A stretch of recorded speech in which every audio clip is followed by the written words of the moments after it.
I got my wife Carrie with me. Say hi, Carrie. Hi, Gary. I knew you'd do that. And my little guy in the back seat. Say hi, Owen. Owen, say hi. Oh. Oh, hi, bud. It's bumpy. So we're quite lucky here in Ontario. We are allowed by law to go and harvest one Christmas tree off of public land. So here we are out on Crown land today, looking for a Christmas tree. So we're driving around in some areas that have previously been harvested, and we just hit a bit of a jackpot here. Lots of young pine, and mixed in with them are some nice balsam fir. We'll just try and find a spot here. Oh, that's a pretty nice one there. A few nice ones here. Yeah, there's options. Lots of them. Huh. Spot here. Maybe we'll pull in here.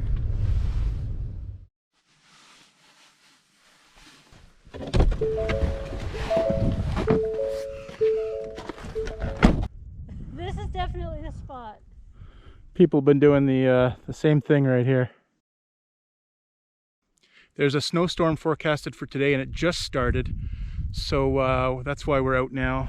Avoid the snowy roads and hopefully get a nice tree. And there's a whole bunch of them here. They're a little bit tall, but most of them are pretty fat and bushy. Looking good. We're not interested in the red pine or jack pine if there's any in here. We're interested in these balsam firs. They got a nice smell to them. This one isn't bad, but there's two of them here. Two stems. Nice.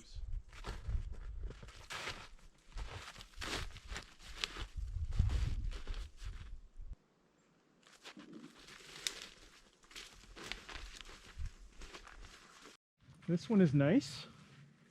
Kind of a small diameter. It's going to be plenty tall enough for us. This one's really nice too. It's a little bit bigger. The top isn't as nice. Do you want to just take this one? It'll be real quick. I'd be happy with that. They all look good with decorations on them. Yeah. It's probably our smallest tree we've ever had if we take this one. Which is okay. I don't mind. Quick and easy. I guess there's the one over there. It's really big. It's very big. It's bushy. The top isn't very bushy though. I think we can travel some more and do better. We'll remember this spot though. Okay, sounds like a plan to me.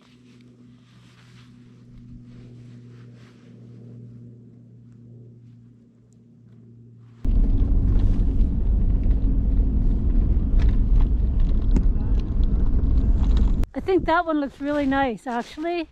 Okay. It's tall. We'll take the top. Yeah.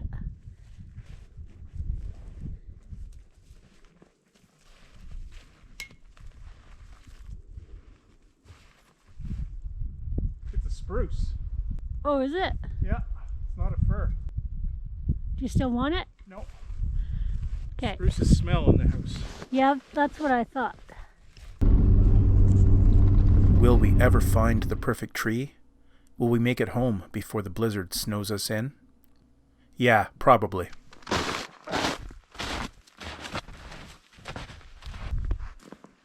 Even that one's, oh, it's branching. This one though I think is really nice.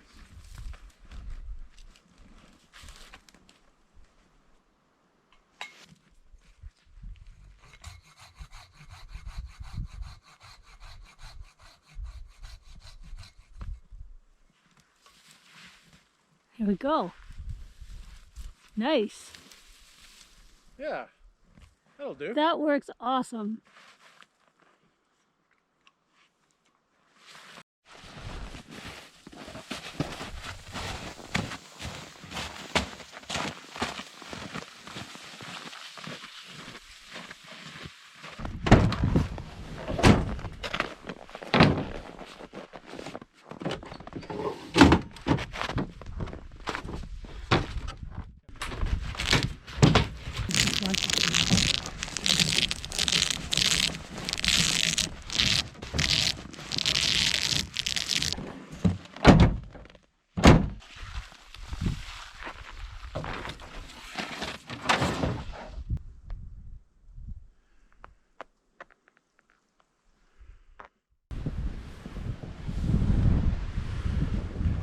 Well, we got that tree home and then we got dumped on. Look at all this snow. Snow everywhere. It's up to my knees.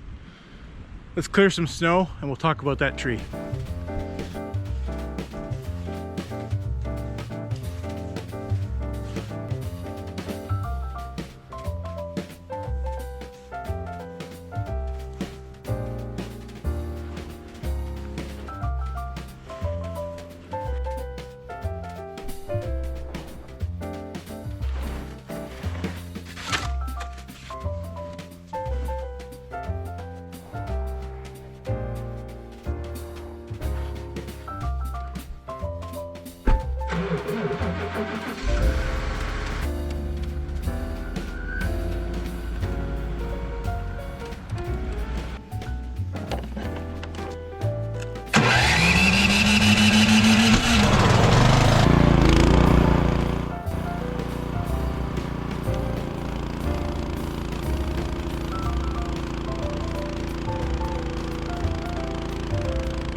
There we go. That tree is going to do us very nicely. Nothing like a wild tree, I like to say.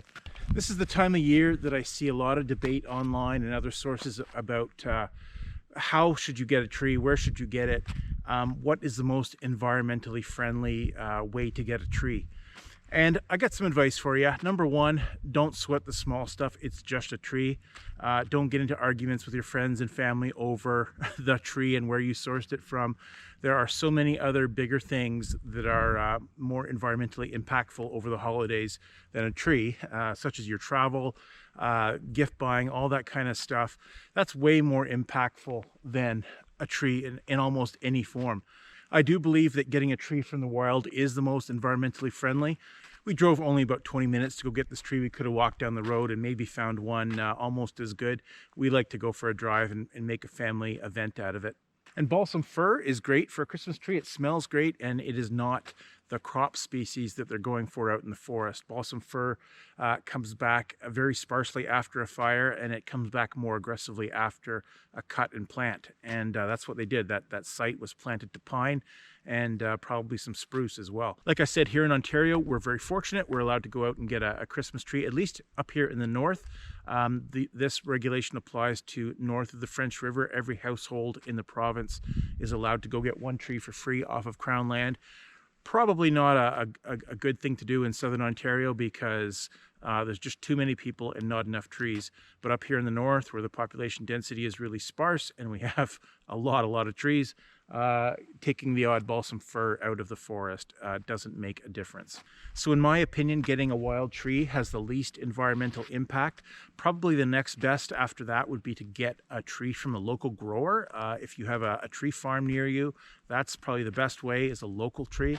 After that, a natural tree for sure is still better. Even if it's been shipped some distance, it's still better.